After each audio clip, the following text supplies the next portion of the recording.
ये जो मैं आपको बता रहा हूँ बहुत सत्य कथा है। मेरे जीवन को इसने झकझोर के रख दिया था। 1994 की घटना है। हम नॉर्मल रूटीन जॉब पे जाने के लिए अपने रोड पे निकले। मैं यमुना पार रहता था, मयूर विहार। वहाँ से हम निकले, आईटीओ पहुँचे। आईटीओ से इंडिया गेट। हम इन बिटवीन हमारी नज़र कुछ ट्रैफिक लाइट्स पे जाती है जो रूटीन से थोड़ी अलग हो रही थी। लाल बत्ती, हरी बत्ती, पीली बत्ती, लोग उसके ऊपर ध्यान देते हैं, लेकिन एज ए इन्वेस्टिगेटिव जर्नलिस्ट जो मेरा ध्यान गया वो सबसे थोड़ा अलग था। मैं क्या देखता हूँ कि जो ये ट्रैफिक लाइट लगी होती हैं इनके ऊपर एक लोगो लगा रहता है। मेरा ध्यान गया वो जो लोगो मैं यूजुअल देखता हूँ पिछले 4-5 साल से, वो लोगो अभी अलग हो गया है। पहले जो हम लोगो देखते थे उस समय से पहले वो कैल्ट्रॉन कंपनी का ट्रैफिक लाइट का लोगो देखते थे, जो केरला की पीएसयू है, गवर्नमेंट की कंपनी है, केरला इलेक्ट्रॉनिक्स। तो कैल्ट्रॉन का लोगो ना होकर उसके ऊपर सीएमएस कंपनी का कोई लोगो मैंने थोड़ा देखा, और मैंने अपने दोस्त को बोला जो जर्नलिस्ट थे मेरे साथ में कि चलो थोड़ा इंडिया गेट का राउंड लगाते हैं। इंडिया गेट का पूरा राउंड लगाया जी हमने। वहाँ से हम पृथ्वीराज रोड गए और जितने भी आजू बाजू के सब वीआईपी गलियारे थे लुटियन दिल्ली के, हम वो सब रोड पे गए। बाबर रोड हो, शेरशाह रोड हो और शाहजहां रोड हो, सब पे घूम के पूरी दिल्ली का मैंने राउंड लगाया। तो एक चीज़ समझ के मैं इंडिया गेट पे बैठ गया, मैं गार्डन में। मेरे दोस्त बोले कि भाई क्या चीज़ है रजत जी, क्या ढूंढ रहे हो? मैंने कहा एक बड़ी अजीब सी चीज़ देखने को मिली है कि ना तो कोई टेंडर निकला है ना कुछ निकला, पर पूरी दिल्ली की ट्रैफिक लाइट चेंज कर दी गई है। और जो गवर्नमेंट कंपनी की जो सप्लायर थी, मैन्युफैक्चर थी, उस गवर्नमेंट कंपनी को हटाकर एक प्राइवेट कंपनी को ये पूरा का पूरा ठेका दे दिया गया। मैं ये गिन रहा था कि ये किसी एक सेपरेट जोन में दिल्ली में हुआ है या पूरी दिल्ली की ही ट्रैफिक लाइट चेंज हो गई। वो कई सौ करोड़ का मामला था।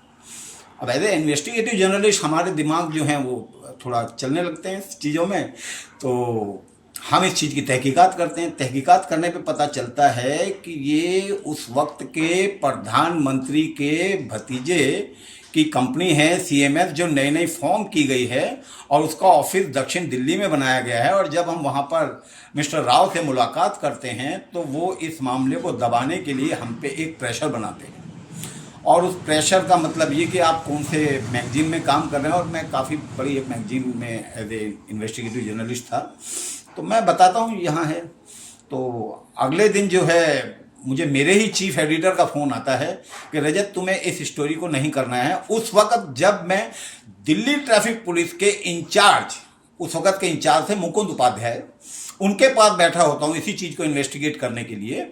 तो जहां मुझे सारे क्लू मिल जाते हैं कि अचानक से रातों रात एक पुरानी सरकारी कंपनी के आप कॉन्ट्रैक्ट को ख़त्म करके प्रधानमंत्री के रिश्तेदार की एक नई नई कंपनी को इतनी बड़ी जिम्मेदारी दे रहे हैं पूरे दिल्ली एनसीआर की लाइटें, ट्रैफिक लाइटें चेंज करने की, तो उसमें कहीं ना कहीं कुछ घोटाला होता है। और हमें क्लू मिलता है। हमारे जो विश्वसनीय सूत्र कौन होते हैं? यही राजनेता, मंत्री। और विश्वसनीय सूत्र जब लिखा जाता है तो कोई बहुत रेस्पॉन्सिबल व्यक्ति होता है।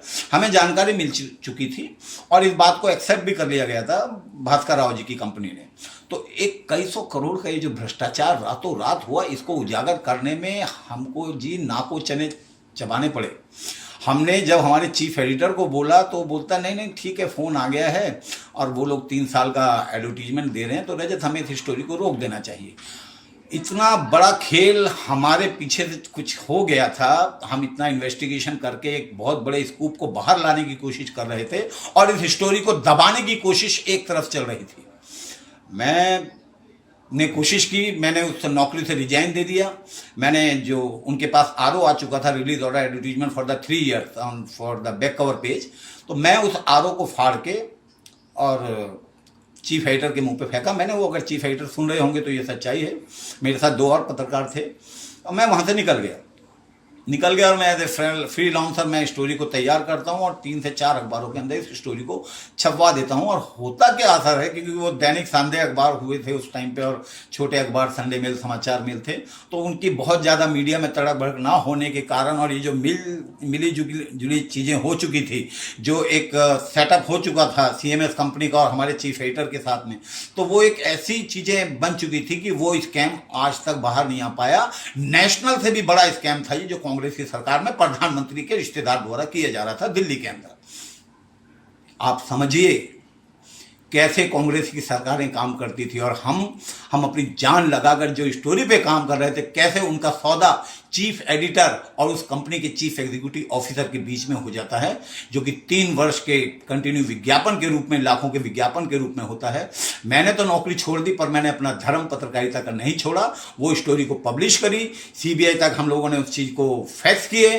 कुछ हमारे साथ में और कुछ अच्छे ताकतवर लोग थे जिन्होंने मदद की, और इस चीज में इंक्वायरी तो हमने शुरू करवा दी थी, बाकी चीजें रिकॉर्ड में होंगी। पीछे नहीं हटे, भ्रष्टाचार में नहीं आया। और आज की जो गवर्नमेंट है ना जी, ये गवर्नमेंट उस समय होती तो काफी सारे लोग अंदर होते, बहुत सारे ब्यूरोक्रेट अंदर होते, बहुत सारे आईपीएस आईएएस जिनकी संडोवनी इसके अंदर थी, जो शामिल थे इसके अंदर, वो सब इसके अंदर होते। बिना किसी टेंडर के कई सौ करोड़ रुपए का कॉन्ट्रैक्ट किसी एक नई कंपनी को दे देना, ये आज की गवर्नमेंट में पॉसिबल नहीं है, लेकिन उस वक्त ये कॉमन बात हुआ करती थी। वो तो हमने पकड़ लिया, और कई इन्वेस्टिगेटिव जर्नलिस्ट पकड़ते थे, लेकिन इस चीज को मीडिया में हाईलाइट नहीं होने दिया जाता था, उनको दबा दिया जाता था। ये मैं खुलेआम बोल रहा हूं, ये मेरे साथ घटी हुई घटना है जी।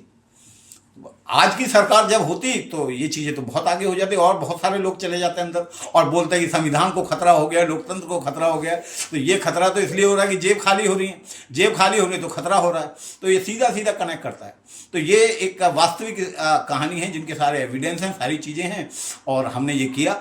अगली जो मैं स्टोरी बताऊंगा वो भी कांग्रेस से जुड़ा हुआ एक बहुत बड़ा भ्रष्टाचार है, जिसको मैंने खुद इन्वेस्टिगेट किया और उसकी पूरी स्टोरी हमने हाईलाइट करी। पर कांग्रेस की सरकार थी, स्टोरियां दबा दी गई, हमारा जीना मुश्किल कर दिया गया।